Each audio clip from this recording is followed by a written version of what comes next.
The scholars group YouTube channel में आपको बहुत बहुत स्वागत है। आज का ये वीडियो 15 नंबर लेक्चर होगा जो कि थ्योरी ऑफ माइग्रेशन का पार्ट है। हैरिस एंड टोडारो मॉडल, इसको 1970 में इन्होंने डेवलप किया था, जो rural and urban economic development इस पर बेस्ड है। चूंकि ये पॉपुलेशन स्टडीज का पेपर है जिसमें हम माइग्रेशन की थ्योरी को पढ़ रहे हैं, इकोनॉमिक के इस मॉडल को हम माइग्रेशन से कंसल्ट करते हुए पढ़ेंगे। इनसाइड मटेरियल में आप देखेंगे यहाँ पर इंट्रोडक्शन, रूरल अर्बन डिफरेंशियल्स, इनके की assumptions and theoretical framework of model. इससे मतलब इतना ही बेसिक इसमें हम समझने की यहाँ पर कोशिश करेंगे। ये हैरिस-टोडारो मॉडल है of migration, rural urban migration model इसको कहा जाता है। 1970 में ये एक पेपर आया था, migration in unemployment and development, a two sector analysis. तो इनसाइड में हम यहाँ पर यही सब देखेंगे। फर्स्ट हम स्टार्ट करते हैं इंट्रोडक्शन से। यहां पर आप देख रहे हैं J Harris, John Harris and M Todaro, Michael Todaro developed a model of rural urban migration in 1970। Rural urban migration को इन्होंने 1970 में डेवलप किया। अब रूरल अर्बन माइग्रेशन को 1970 में डेवलप किया, इसके पीछे रीजन क्या था? डेवलपिंग इकोनॉमी, जो डेवलपिंग कंट्रीज थे उनके रूरल एरिया से अर्बन एरिया में जो माइग्रेटरी पैटर्न हो रहे हैं जॉब के पर्सपेक्टिव, उनका ये एजम्पशन था। मतलब एजम्पशन में हम यहाँ पर पढ़ेंगे, जो मेन क्राइटेरिया था वेज डिफरेंशियल्स था कि रूरल एरिया में वेजेस कम मिल रहे हैं और in comparison to rural area, जो अर्बन एरिया है वहां पर सेम उसी काम का जो वेजेस हैं वो बहुत ज्यादा मिल रहे हैं। तो उसके डिफरेंसेस को स्टडी किया और तभी ये कहलाया रूरल अर्बन डेवलपमेंट। इसको हैरिस एंड टोडारो ने इसको डेवलप किया। वही पेपर है ऊपर में जो मैंने दिखाया, published paper, migration unemployment and development, a two sector analysis. The model was based on the migratory pattern of developing countries. Developing countries के रूरल से अर्बन की तरफ जो माइग्रेटरी पैटर्न होते हैं उसके वेज डिफरेंशियल्स को इन्होंने स्टडी किया, उसी पर ये बेस्ड है। Migration decisions are based on the expected income difference between rural and urban area. वही रूरल अर्बन एरिया के जो माइग्रेशन वेजेस डिफरेंशियल थे उनके अंतर को, उनके डिफरेंसेस को इन्होंने स्टडी किया। Migration will continue until the expected urban wage is equal to the actual rural wage. Same to same है। जैसे अगर कोई बंदा किसी गांव में रह रहा है और उस गांव से वो कहीं दूसरे शहर की तरफ जा रहा है और अगर वो देखेगा कि मेरे गांव में ही अगर रह करके जितना शहर में मिल रहा है उतना ही अगर मुझे मिल जाए तो मुझे बाहर जाने की जरूरत ही नहीं। तो उसी डिफरेंशियल्स को उन्होंने स्टडी किया और ये भी बताया कि अगर वो जो पैसा, वो जो इनकम है, वो जो वेजेस है, अगर शहर वाली वेजेस गांव में ही मिल जाएगा तो वहां पर वो माइग्रेट नहीं करेगा, वो यही गांव में ही रह जाएगा। वो सिर्फ उनका वेज पर फोकस था। तो migration will continue until expected urban wage is equal to the actual rural wage. The equilibrium is called the Harris Todaro condition. इस कंडीशन में क्या कहलाएगा? जो इक्विलिब्रियम हो जाएगा, यहाँ का रूरल का जो वेज है और अर्बन का जो वेज है, उन दोनों का अगर वेज इक्वल हो जाए या उन दोनों के वेजेस का जो डिफरेंसेज है वो इक्वल, जो जीरो हो जाए, तो उस केस में क्या कहलाएगा? हैरिस-टोडारो कंडीशन कहलाएगा, वो इक्विलिब्रियम पॉइंट।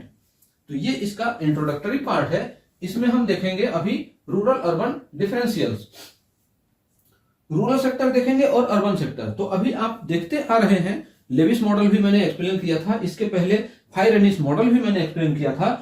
तो उसमें आप रूरल और अर्बन इन दोनों को सेक्टर को देखते आ रहे हैं। यहां पर रूरल सेक्टर को भी फिर से उसी तरीके से डिफाइन किया गया है।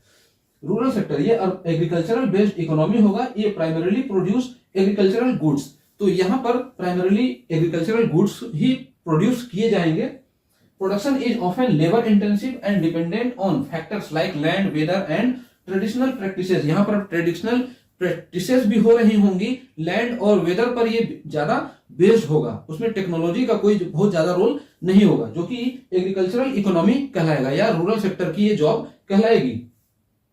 Wages in the rural sector are generally lower and determined by subsistence needs rather than productivity. यही है कि रूरल सेक्टर में जो जनरली जो वेजेस होगा वो सब्सिस्टेंस पर डिपेंड होगा और एडवांस टेक्नोलॉजी भी वहां पर नहीं होगी। और सब्सिस्टेंस नीड्स मतलब एग्रीकल्चर की जब नीड होगी, जैसे कि सीजनल वर्क, तो इस बेसिस पर हम कह सकते हैं कि जब सब्सिस्टेंस की नीड होगी तभी रूरल में वेजेस मिलेगा। तो ये रूरल इकोनॉमी होगी या एग्रीकल्चरल बेस्ड इकोनॉमी होगा। Limited opportunity for technological advancement और स्किल डेवलपमेंट। यहाँ पर स्किल डेवलपमेंट का काम होगा ही नहीं, क्योंकि ये टोटली सब्सिस्टेंस सेक्टर पर बेस्ड होगा, जो कि एग्रीकल्चरल बेस्ड होगा और एग्रीकल्चरल इकोनॉमी पर ये काम कर रहा होगा। दूसरा है urban sector, industrial and technology based economy. तो अर्बन सेक्टर में यही काम होगा, टेक्नोलॉजी बेस्ड होगा और इंडस्ट्रियल सेक्टर होगा। तो it's centred on industries and relies on modern technology for production. यहाँ प्रोडक्शन हो रहा होगा, जैसे आप इसके पीछे के लेक्चर्स हैं, लेविस मॉडल, फायर मॉडल, जो कि डुअल सेक्टर मॉडल और डुअल इकोनॉमी मॉडल था। मतलब आप जब देखेंगे तो जो लोग भी आए वो एक ही टॉपिक को पकड़े और उन्होंने अपना ही उसमें व्यू देना स्टार्ट कर दिया, इसलिए उनके जो थ्योरी है वो फेमस हो गए और थ्योरी फेमस होने के बाद में ऐसे तरीके से हम अभी स्टडी कर रहे हैं। Centered on industries and relies on modern technology of production, focuses on services, manufacturing and technology driven growth। इस तरीके से चीजें होंगी अर्बन सेक्टर में। Offers higher productivity levels, higher productivity level ये ऑफर कर रही होंगी। मॉडर्न इंफ्रास्ट्रक्चर होगा and better opportunity for economic development. Economic development का एक बेटर अपॉर्चुनिटी भी हो रहा होगा। वेजेस इन नहीं होगा यहाँ पर। Wages are generally higher but are also subject to the risk of unemployment. एक चीज यहाँ पर इन्होंने और कहा कि रूरल सेक्टर में अर्बन सेक्टर की तरफ तो शिफ्ट हो रहा होगा, क्योंकि रूरल सेक्टर में ऑलरेडी अनएम्प्लॉयड लोग होंगे, यहाँ से अर्बन सेक्टर की तरफ जाएंगे। अर्बन सेक्टर भी एक ऐसा सेक्टर होगा जहां पर अनएम्प्लॉयड लोग भी पहले से ही मौजूद होंगे, तो एक वो भी यहाँ पर रिस्क वाला काम होगा। यहाँ पर जो अर्बन सेक्टर में वेजेस तो जनरली हाई होगा बट रिस्क ऑफ अनएम्प्लॉयमेंट भी हो रहा होगा, जो कि आज के दौर में भी हमें देखने को इस तरीके की चीजें मिलती हैं। तो रूरल अर्बन डिफरेंशियल्स कुछ इस तरीके से होगा। रूरल सेक्टर और एग्रीकल्चरल बेस्ड इकोनॉमी जो कि रूरल सेक्टर होगा, और अर्बन सेक्टर जो होगा वो इंडस्ट्रियल बेस्ड इकोनॉमी होगा। नाउ की एजम्पशन है, तो की एजम्पशन भी कुछ रूरल एंड अर्बन के ही बेस पर होगा। Imperfection of urban rural market, क्योंकि अर्बन लेबर मार्केट मतलब अर्बन एरिया में जो लेबर हैं, जो वर्कर्स हैं, तो वहां पर उनको स्किल की अगर कमी है तो वो अनएम्प्लॉयड देखे जा सकते हैं। Imperfection of urban labour market, urban area है both employed and unemployed workers. यही मतलब है कि अगर उनके अंदर स्किल की कमी होगी, वो पढ़े लिखे भी नहीं होंगे, तो उस केस में क्या होगा कि वो अनएम्प्लॉयड होंगे, या फिर अगर उनके पास रोजगार होगा भी तो उनको उस लेवल की रोजगार नहीं होगी जितने वो पढ़े लिखे हैं। पढ़े लिखे तो हैं लेकिन उनके पास स्किल नहीं है, तो उस केस में अनएम्प्लॉयड भी हो सकते हैं। तो यहाँ पर रिस्क दोनों है, इसलिए ये परफेक्ट नहीं है, ये इम्परफेक्ट है। Imperfection of urban labour market. Second number है rural to urban migration decision. अब रूरल से अर्बन माइग्रेशन डिसीजन किस बेसिस पर होगा कि रूरल में जो वेजेस मिल रही होगी, अगर उससे ज्यादा वेज अगर अर्बन एरिया में मिलेगा तो बंदा यहां से शिफ्ट करके जाएगा, अदरवाइज वो नहीं जाएगा। It is driven by expectation of higher wages. यही है कि एक्सपेक्टेशन, अगर हायर वेजेस का एक्सपेक्टेशन होगा तभी वो वहां से छोड़ करके जाएगा, अदरवाइज वो अपने घर में ही खुश है। Wage expectation, migrants expect an average urban wage based on employment chances. मतलब कि बंदा अगर रूरल एरिया में रह रहा है, अपने घर में रह रहा है, वहां पर उसकी जिंदगी चल रही है, वहां पर उसको इकोनॉमी मतलब उसका काम चल रहा है, इकोनॉमिकली वो अपना सेटिस्फाइड है, लेकिन अगर एक अच्छा इनकम उसको अर्बन सेक्टर में मिले, जाकर के अर्बन एरिया में अगर उसको जॉब मिले और वहां पे उसकी एक्सपेक्टेंसी अगर उसकी हाई है और उस लेवल का अगर उसको इनकम मिले, तो यहाँ से वो मूव करके अर्बन सेक्टर की तरफ चला जाएगा। वेज एक्सपेक्टेशन पर ही उसका मूवमेंट होगा। Migrants expect an average urban wage based on employment chances. जब भी उसको एम्प्लॉयमेंट का चांस मिलेगा, वो एवरेज एज जो एवरेज एक्सपेक्टेशन है वेजेस का, वो हाई होगा।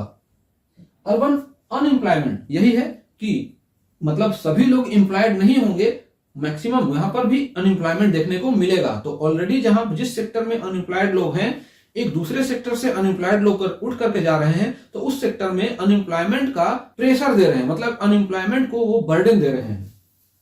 Not everyone will find A job in the urban area. इस अर्बन एरिया में वो बर्डन का काम करेंगे। Migration equilibrium, migration stops when expected urban income equals rural income. वही है कि जैसे जैसे ही रूरल इनकम की जो रूरल एरिया में जो इनकम है, सॉरी जो अर्बन एरिया में इनकम है, अगर रूरल एरिया के इनकम के इक्वल हो जाएगा तो उस केस में क्या होगा कि रूरल से उस अर्बन की तरफ कोई बंदा जाएगा ही नहीं, वो वहीं पर स्टॉप हो जाएगा और वो जो पॉइंट है वो पॉइंट क्या कहलाएगा, इक्विलिब्रियम कहलाएगा। तो एजम्पशन में इनके 1 2 3 4 5 एजम्पशन होंगे और इसी पर ये थ्योरी बेस होगी, Harris and टोडारो model. Theoretical framework of model, तो हम यहां पर इसके थ्योरेटिकल फ्रेमवर्क को भी पढ़ लेंगे और यहां पर हमारा ये थ्योरी एंड हो जाएगा। इकोनॉमिक्स की आप बुक देखेंगे तो उसमें हैरिस टोडारो मॉडल का डिमांड एंड सप्लाई का एक कर्व होता है, उस कर्व के बेसिस पर इस थ्योरी को समझाया गया है। ये कुछ इस तरीके का होता है, आप अगर देखेंगे तो कुछ ऐसे चल रहा होगा और कुछ ऐसे चल रहा होगा, और इस पॉइंट पर जो मिलेगा यहां पर, सॉरी ये यहां पर मैं बना दूं,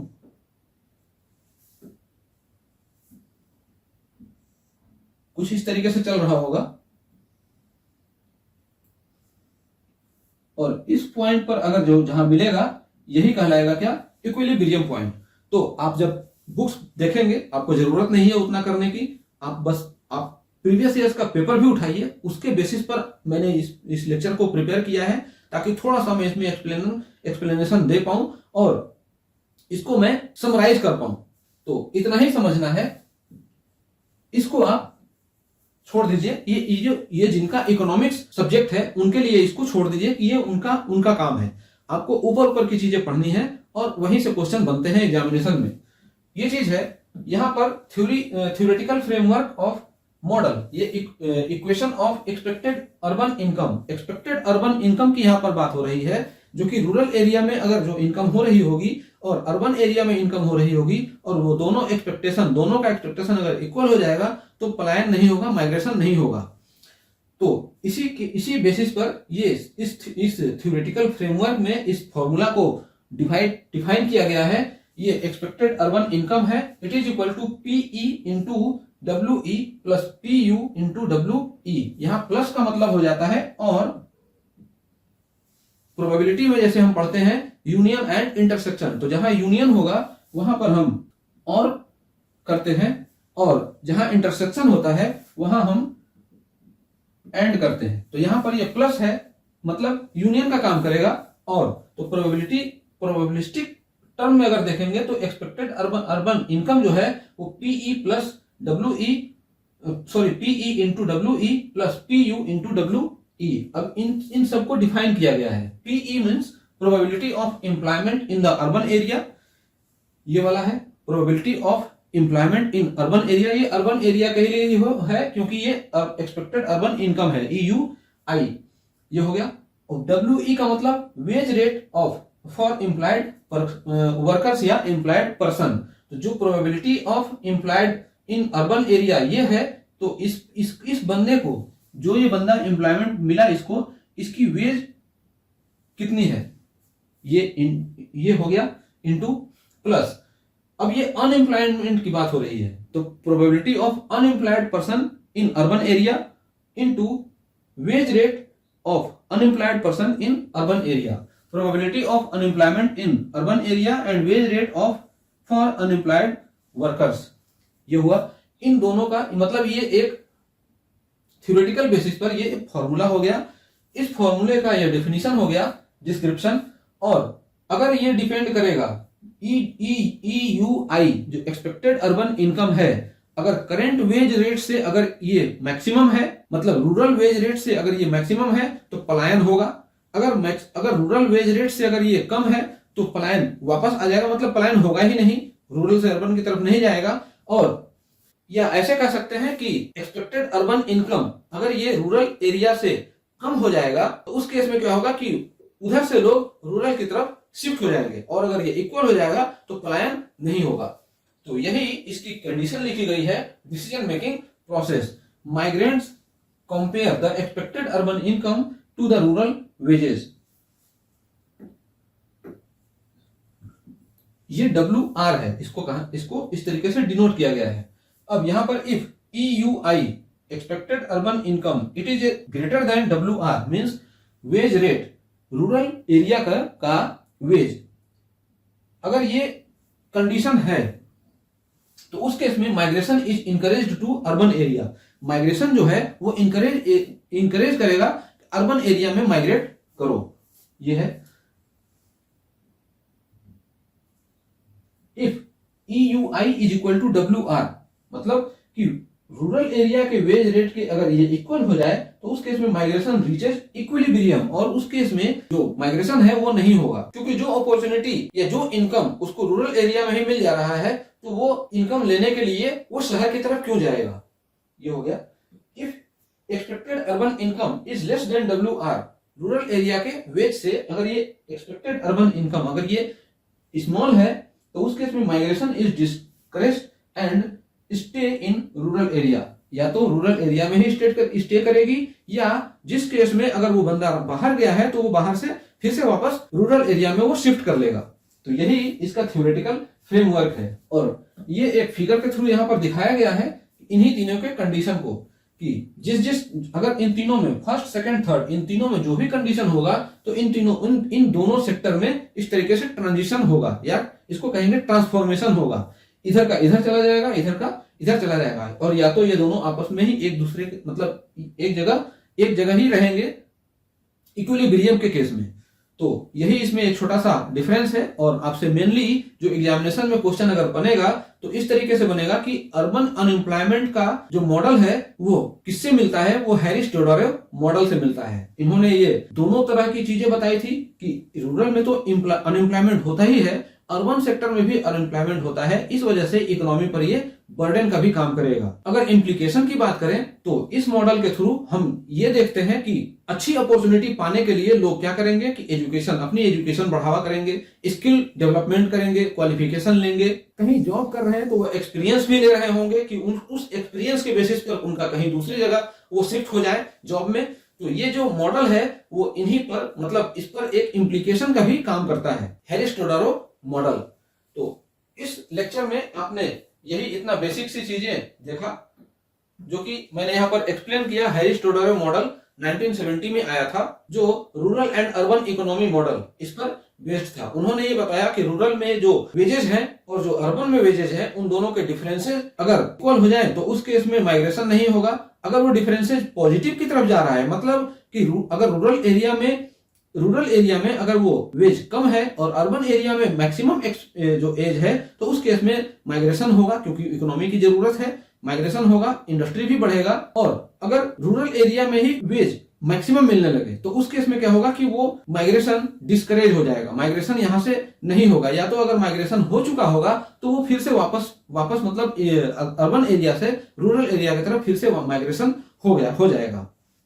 तो उम्मीद है कि आपको ये समझ में आ गया होगा, आपने कॉपी पर नोट भी कर लिया होगा और इस थ्योरम को आप अच्छे से समझ चुके होंगे। तो बने रहिए मेरे साथ द स्कॉलर्स ग्रुप में। इसी तरह के स्टैंडर्ड लेवल के वीडियो मटेरियल मैं आपके सामने लेके आता रहूंगा। नो डाउट इसको करने के लिए मैं खुद भी पढ़ता हूं और कोशिश ये करूंगा कि आप भी इसको पढ़ते जाइए। आपका बेसिक आइडिया अगर आपने कंप्लीट कर लिया, अगर आपको बेसिक आइडिया थोड़ा सा अगर लग गया तो आप अपने बुक से भी इसको डिटेल में पढ़ सकते हैं, समझ सकते हैं। तो वीडियो अगर आपको अच्छी लगी हो तो वीडियो को लाइक कर दीजिए। चैनल पर अगर आप नए हैं तो चैनल को सब्सक्राइब कर दीजिए और बेल आइकन को भी प्रेस कर दीजिए, ताकि आगे से मैं कोई भी ऐसी वीडियो अपलोड करूं आपको उसको सबसे पहले देख पाए और उसको सबसे पहले एक्सेस कर पाए। मेरे साथ वीडियो के अंत तक बने रहने के लिए धन्यवाद। Thanks for watching.